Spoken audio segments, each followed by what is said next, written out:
दोस्तों आप एजेंट को जो एक्स्ट्रा कमीशन देते हैं तत्काल टिकट बुक करने के लिए, वो पैसा आपका बचने वाला है इस वीडियो को देखने के बाद, क्योंकि इस वीडियो में मैं आप लोग ठीक वही तरीका बताने वाला हूं जिसका कि एजेंट लोग इस्तेमाल करके तत्काल टिकट को जल्दी से जल्दी बुक कर लेते हैं। और यहां पे हम लोग कोई भी दूसरा ऐप या फिर कोई थर्ड पार्टी ऐप का इस्तेमाल नहीं करने वाले। IRCTC ऐप की मदद से ही मैं आपको बताऊंगा तत्काल टिकट कैसे बुक करना है, और वही टिप्स एंड ट्रिक्स बताने वाला हूं जिसका कि इस्तेमाल करके एजेंट लोग तत्काल टिकट जल्दी से जल्दी बुक कर लेते हैं। तो चलिए बिना कोई टाइम वेस्ट के वीडियो को जल्दी से स्टार्ट करते हैं। तो सबसे पहले आपको IRCTC ऐप को ओपन कर लेना है, और यहां पे नीचे देखिए आपको एक मोर वाला ऑप्शन दिखेगा नीचे, उस वाले ऑप्शन में आना है। यहां पे आपको बायोमेट्रिक ऑथेंटिकेशन का एक ऑप्शन दिखेगा, इसको आपको सबसे पहले इनेबल करके रख लेना है। आपको जो फिंगरप्रिंट है या फिर आपका जो फेस आईडी वाला होता है वो आपको यहां पे इनेबल कर लेना, ताकि आप जब लॉगिन करो तत्काल टिकट बुक करने के समय तो आपका पिन डालने के चक्कर में ज्यादा टाइम ना जाए, जल्दी से आप फिंगरप्रिंट या फिर अपना फेस आईडी से वेरीफाई करके डायरेक्ट लॉगिन करके फिर तत्काल टिकट जल्दी से जल्दी बुक कर सको। क्योंकि इस वीडियो में मैं आप लोग वही टिप्स एंड ट्रिक्स बताऊंगा जिससे कि आप आसानी से जल्दी बुक कर पाओगे टिकट। अब देखिए नेक्स्ट टिप ये रहेगा कि आपको यहां नीचे एक अकाउंट का सेक्शन दिख जाएगा, और अकाउंट में आपको यहां पे IRCTC ई वॉलेट का एक ऑप्शन मिल जाता है। अब देखिए आप नॉर्मली जब टिकट बुक करने जाते हो, अगर यूपीआई पेमेंट या फिर डेबिट कार्ड वगैरह से पेमेंट करते हो, बहुत बार बैंक का सर्वर डाउन होने की वजह से पेमेंट फेल हो जाता है। इसकी वजह से जो है आपका बहुत टाइम वेस्ट हो जाता है, और मतलब टिकट्स भी बहुत बार खत्म हो जाते हैं। तो आपको क्या करना है, जो ये IRCTC ई वॉलेट का ऑप्शन है,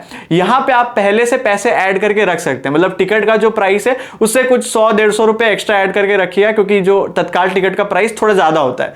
तो वो आप लोग को ई वॉलेट में पहले से पैसे ऐड करके रख लेने, और फिर आप लोग को मतलब ऐसे यूपीआई में जैसे पिन वगैरह डालना पड़ता है पेमेंट करने के लिए, फिर वेट करना पड़ता है पेमेंट सक्सेसफुल का। इसमें ऐसा कुछ नहीं, सिर्फ आप एक क्लिक करेंगे आपका डायरेक्ट पेमेंट हो जाएगा और आपका टिकट डायरेक्टली बुक हो जाएगा।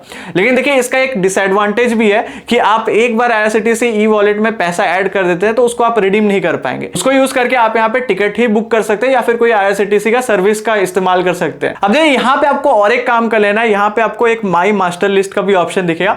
यहाँ पे आपको क्या करना है कि पहले से पैसेंजर डिटेल्स को ऐड करके रख लेना है, जैसे कि यहाँ पे name, date of birth, male female, ये सब आपको बर्थ प्रेफरेंस वगैरह सब ऐड करके पहले से रख लेना है। लेकिन एक चीज का आपको ध्यान देना है कि जो मास्टर लिस्ट है वो सिर्फ AC के बुकिंग में ही यहाँ पे खुलता है। जो आप अगर नॉर्मल स्लीपर वगैरह का बुकिंग करोगे तो आपका मास्टर लिस्ट ओपन नहीं होता है, आपको मतलब मैनुअली वहां पे डिटेल्स डालना पड़ता है। और देखिए यहाँ पे आपको और एक काम करना है कि पहले से जो किसी और का सेव्ड डेटा होगा, जिसके लिए अभी आपको तत्काल का टिकट बुक नहीं करना है, तो उसका डेटा आपको पहले से ही डिलीट कर देना। किसी और का डिटेल्स होगा उसको आपको पहले से डिलीट कर देना है, ताकि फिर आप जब तत्काल टिकट बुक करने जाओ तो आपका ऐप का मतलब ये सब करने से ना लोड थोड़ा घटता है। हम लोग ऐप का जो लोड है वो कम करने के लिए क्या करें कि जिनको जाना है, जिनका टिकट बुक करना है, सिर्फ उन्हीं का डिटेल्स रखेंगे ताकि लोड होने में कम टाइम लगे और जल्दी से जल्दी टिकट हम लोग बुक कर सके। और एक काम कर लीजिए, आप लोग जो IRCTC ऐप है उसका ऐप इन्फो में जाके यहाँ पे नीचे क्लियर कैश का आपको एक ऑप्शन दिखेगा, इस पे क्लिक करके ऐप का क्लियर कैश कर दीजिए, ताकि आपका जो ऐप है ना थोड़ा और फास्ट और स्मूथ वर्क करे। जब आप मतलब तत्काल टिकट बुक करने जाओ तो जल्दी से सब कुछ हो जाए। और एक काम करिए, अगर आपको IRCTC ई वॉलेट से पेमेंट नहीं करना है तो आपको जिस भी यूपीआई ऐप के थ्रू मतलब पेमेंट करना है तो उसको आप लोग पहले से ओपन करके रख लीजिएगा बैकग्राउंड में। ऐसे आप ओपन करके रख लीजिएगा और बैकग्राउंड में रखिएगा, ताकि आप जब पेमेंट करने जाओ तो वो ऐप जल्दी से आपका लोड हो जाए, जो पेमेंट वाला ऐप है उस पर जल्दी से रिडायरेक्ट हो जाए और आप जल्दी से पेमेंट कर दे। तो ये भी काम कर लिया। या फिर कभी कभी क्या होता है ना कि जो ऐप पे रिडायरेक्ट नहीं करता, आपको यूपीआई आईडी डालने को बोलता है, तो क्या करिएगा, एक बार जो यहाँ पे आपका यूपीआई आईडी होता है ना उसको भी कॉपी करके रख लीजिए, ताकि वहां पे यूपीआई आईडी मांगे तो उसको आप पेस्ट करके डायरेक्ट फिर फटाक से पेमेंट कर सको। अब देखिए एक चीज का ध्यान दीजिए, जब टिकट बुक करने जाओ थोड़ा नीचे स्क्रॉल कर लीजिए, यहाँ पे आपको फेवरेट जर्नी पे यहाँ पे व्यू ऑल पे क्लिक कर देना है, और जो पहले के जो फेवरेट जर्नी है उसको आपको डिलीट कर देना है, ताकि आपका जो ऐप है वो थोड़ा फास्ट रहे और लोड वगैरह थोड़ा जल्दी हो। ये सब हम लोग इसलिए कर रहे हैं कि सब कुछ जल्दी हमारा हो जाए, ठीक है। तो उसको आप लोगों को क्लियर कर लेना। और तत्काल टिकट का जो बुक करने का टाइमिंग होता है उसके पहले से ही आपको स्टेशन वगैरह सिलेक्ट करके रख लेना है। यहाँ पे डेट भी आपको सिलेक्ट करके रख देना। अभी आपको जो करंट डेट होगा वो दिखाएगा, उसका जो नेक्स्ट वाला डेट होगा उसको आपको सिलेक्ट करना है, और यहाँ पे आपको ऊपर कोटा में तत्काल सिलेक्ट करके यहाँ पे रख देना है, ठीक है। और एक चीज का आपको ध्यान देना है, तत्काल टिकट बुकिंग का जो टाइमिंग होता है वो 2 अलग अलग टाइम है। तो जो AC वाला कोच का सीट का बुकिंग होता है वो सुबह के 10 बजे होता है, और जो स्लीपर वाले कोच का बुकिंग होता है वो 11 बजे होता है, ठीक है, सुबह के।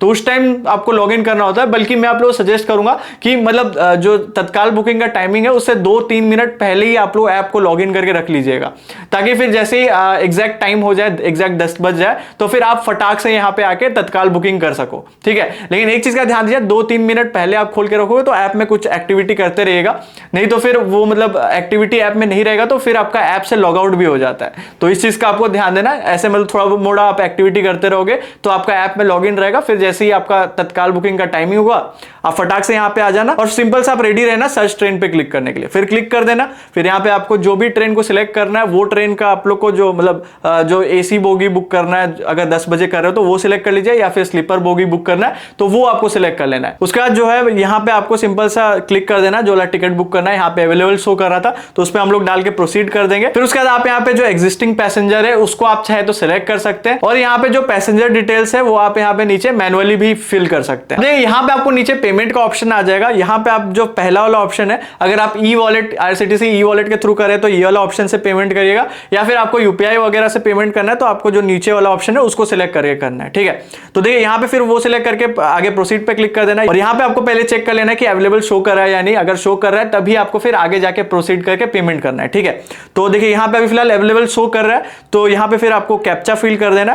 कैप्चा जैसे फिल कर देंगे उसके बाद आपको प्रोसीड टू पे पे क्लिक करके जो पेमेंट है वो आपको आगे कर देना है। ठीक है, आपको जिस भी मेथड से पेमेंट करना है वो सिलेक्ट करके आपको अपना पेमेंट कर देना। आप जैसे ही यहाँ पे पेमेंट कर देंगे, यहाँ पे देख सकते हैं टिकट यहाँ पे आपका बुक हो जाएगा। आपका यहाँ पे जो PNR नंबर है वो शो कर देगा, आपका सीट नंबर वगैरह सब कुछ यहाँ पे आपका शो कर देगा। तो ऐसे ही करके आप अपना तत्काल टिकट को बुक कर सकते हैं। अगर आपको ये वीडियो हेल्पफुल लगी हो तो इस वीडियो को लाइक जरूर से कर दीजिएगा। हमारे चैनल को अगर सब्सक्राइब नहीं किया तो और भी ऐसे इंफॉर्मेटिव वीडियोस के लिए हमें सब्सक्राइब जरूर से कर दीजिएगा। इस वीडियो को देखने के लिए थैंक्स फॉर वॉचिंग।